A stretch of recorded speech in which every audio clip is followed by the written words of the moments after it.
Greetings and salutations, loyal viewers of this channel. My name is Sean, and today we got to talk about this Rite Aid store in Compton. And the reason we have to talk about it is because unlike the different various stores that we've discussed on this channel before that have huge portions of their inventory locked up, this particular Rite Aid store has everything locked up.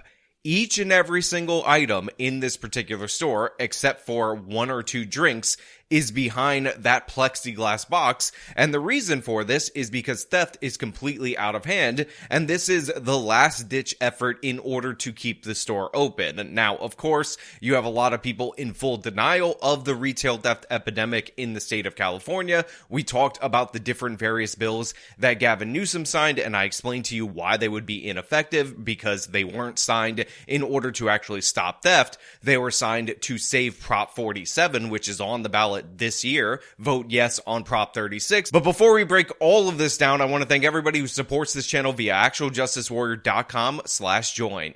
Give me the money. Give me the money. Okay? We've all seen the stores that lock up certain items, but one Southern California store is putting everything behind lock and key. Is this a sign of things to come for shoppers, or are stores going too far when it comes to protecting themselves from thieves? So look, we have talked about on this channel multiple different times that all these different various stores are very much data driven, and when certain items in inventory are stolen, those are the items that typically end up behind the glass display. And this is why from store to store, it's actually different whatever happens to be locked up. However, in this store in Compton, which is a historically criminal neighborhood in and around the Los Angeles area, everything is being locked up. And honestly, compared to all the different bad neighborhoods that we've talked about before, this one is a bit jarring. And of course, you have the local news person speculating on maybe, just maybe, the store is going too far. But the fact of the matter is, the thieves have gone too far. They have taken so much stuff that this is the only rational option for this Rite Aid location,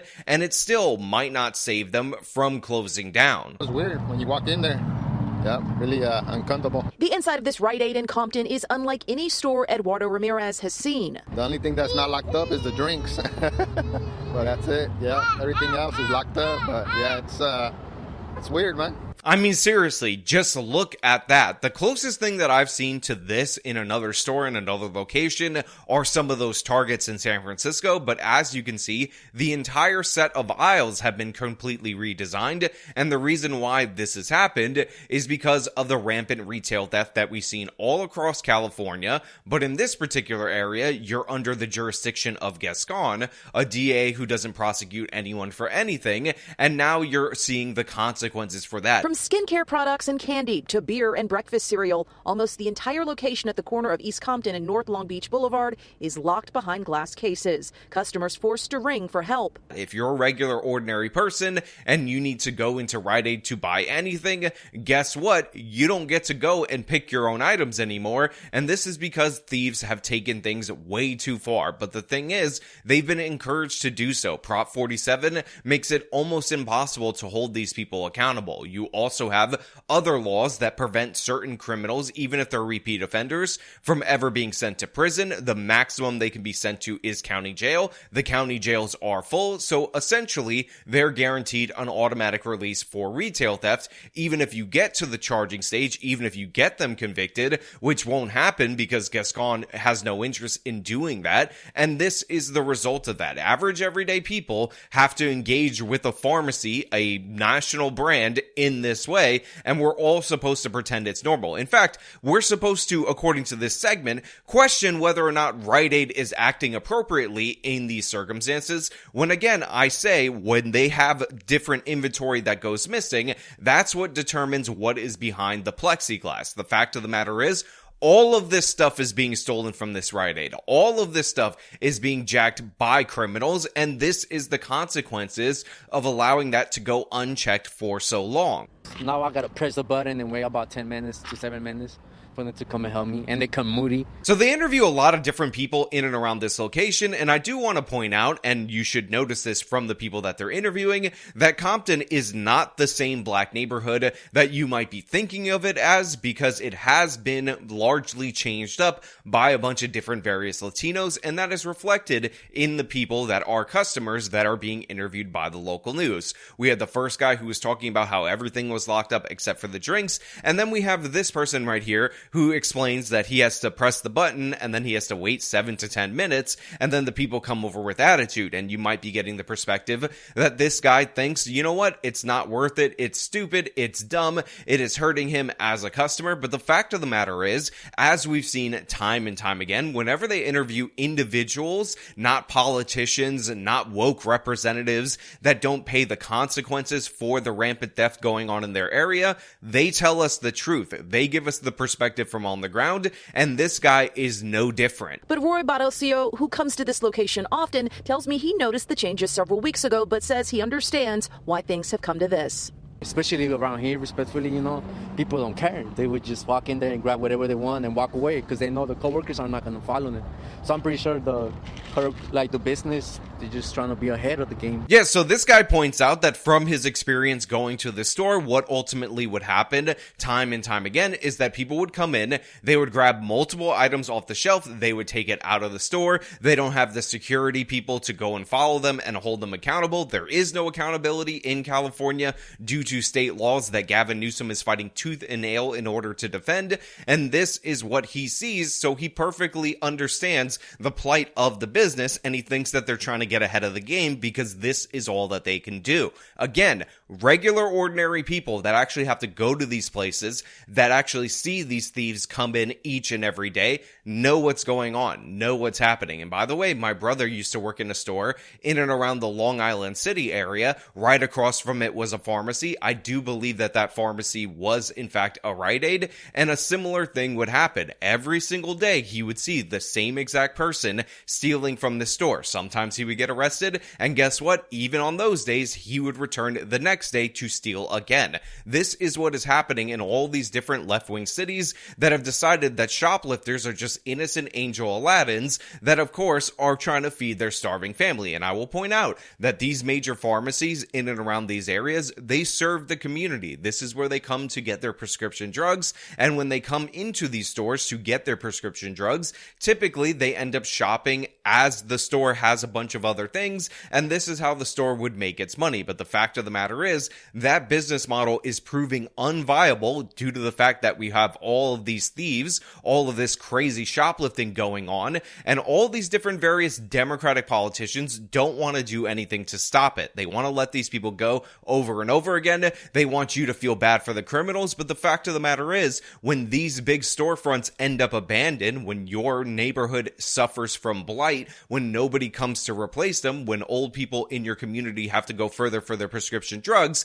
you can blame that solely on the thieves, and by the way, the politicians that enable those thieves. But again, this is just normal. You ask the average everyday citizen in and around this area, they'll tell you what's up, so pay no attention to all these woke leftists who have to pontificate about theoretical shoplifting and say, oh, if only we had more government welfare programs in order to get these people some help, and that would solve all of these different problems. This is California. They've spent billions of dollars on welfare programs. They've done all these crazy anti-poverty mechanisms, and guess what? What they end up resulting in is the government stealing that, giving it to well-connected nonprofits, and the theft gets worse and worse and worse. When are we going to realize that this is the logical consequences of allowing theft, and that is the increase in theft, and then stores desperately trying to get the theft numbers down in order to remain open? And by the way, what we have learned through different various studies on these security methods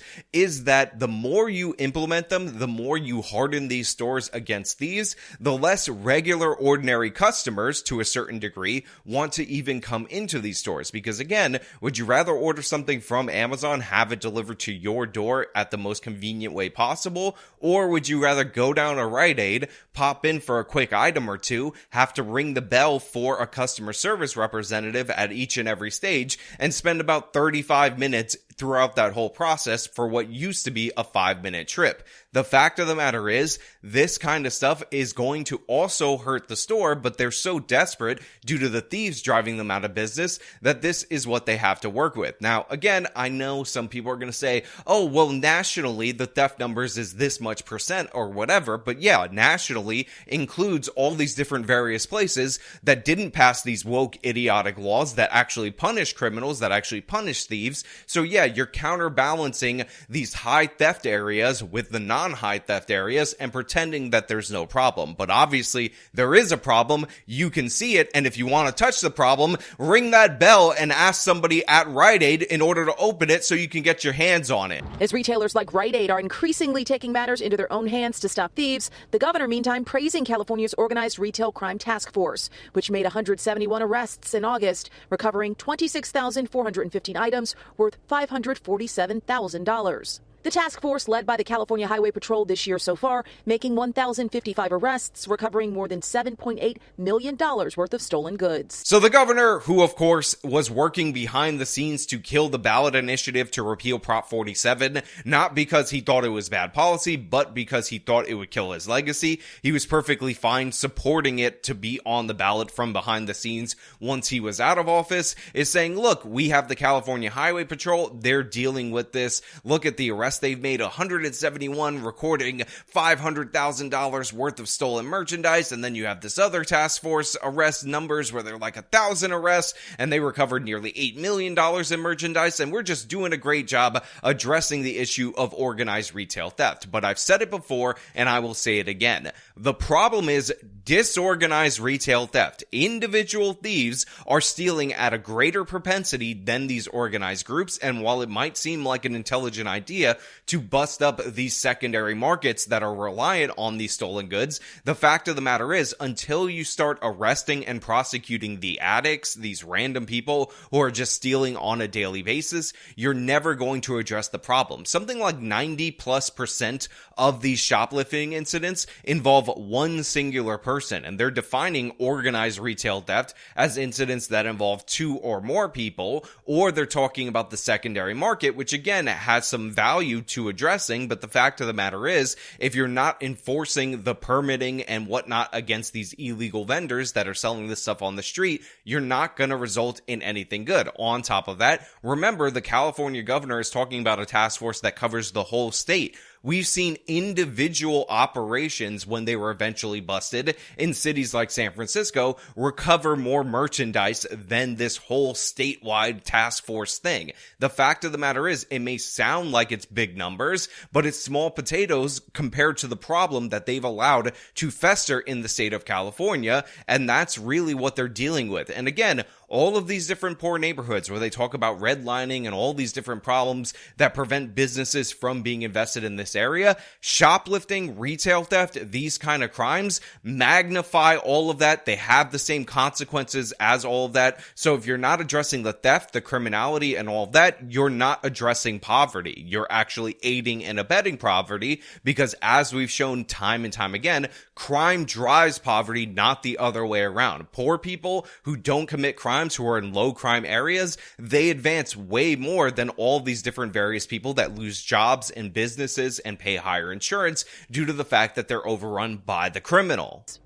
Now, we did reach out to Rite Aid to ask what prompted the measures and whether or not they're store-specific or perhaps something we might see rolling out at other locations across the state. Yeah, so they say, oh, we reached out to Rite Aid. They didn't give us an answer back on whether or not this is store-specific or it's across the country, and I got news for you. It's not across the country. People who live in low crime or almost no crime areas that walk into a Rite Aid have a wonderful shopping experience by comparison to these high crime, high propensity for criminality type of areas, and that's really obvious based on the fact that this is so shocking in this particular area that everything is locked up, when normally what we see in these stores is that one or two sets of items are locked up by comparison to the rest of the store. But everything's being stolen off the shelves. You've let looting run wild, and these are the consequences of those policies. Now, of course, I want to know what you guys think down in the comments below. Do you think California will actually vote to overturn Prop 47? It's actually actually overwhelmingly favored in the polls right now?